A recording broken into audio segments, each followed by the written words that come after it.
Hi, I'm Chuck Blau, and I'm here with Barry Shea of the Appraisal Standards Board. Barry, how'd you get into the appraisal profession? Well, I was selling real estate back in the early 80s and just looked for something a little bit different. I realized that sales wasn't exactly what I wanted to do, but I enjoyed the working with real estate.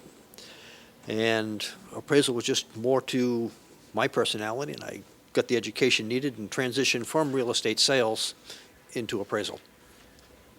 What issues will the Appraisal Standards Board be addressing next?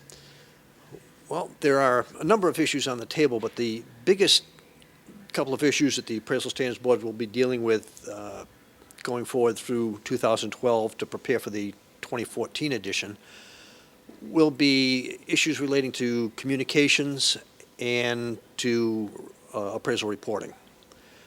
Currently, we've got for real property appraisal, standard 2, and then the other reporting requirements, but standard 2 and standard 8 rather, for personal property have the 3 reporting options, and there have been a lot of questions of whether or not 3 reporting options is appropriate, whether it should be 2 or 1 or none or 7 or 8 or whatever. But is 3 the right number, and if not, what would be a better alternative, and how should it be structured?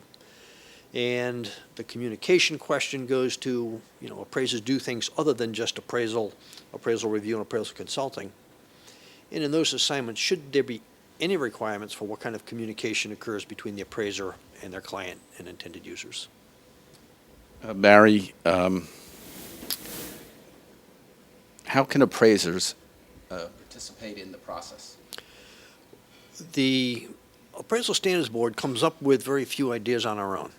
Most of the things that are changing because we've heard from appraisers, appraisal clients, government agencies, users of appraisal services saying, this particular part of USPAP really isn't meeting our needs, or this is really too tough to enforce, or some other issue, and the Appraisal Board addresses it based on their input.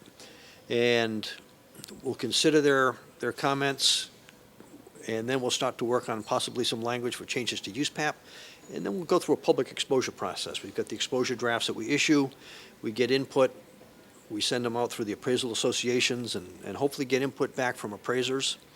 And every comment that comes back through email or a letter, or somebody that shows up at our meeting and gives us their oral opinion, every member of the board has to read every one of those comments and consider those as we go forward and refine the ideas that we're working with before we finally adopt something for the future USPAP.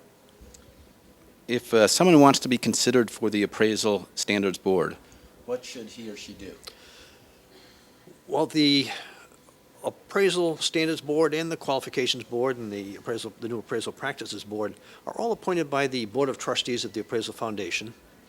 And typically in the spring of each year, they'll put out an invitation to apply. And anybody who's interested, who thinks that they have the background necessary for whichever board, applies and goes through a vetting process where the applications are narrowed down to the most qualified candidates.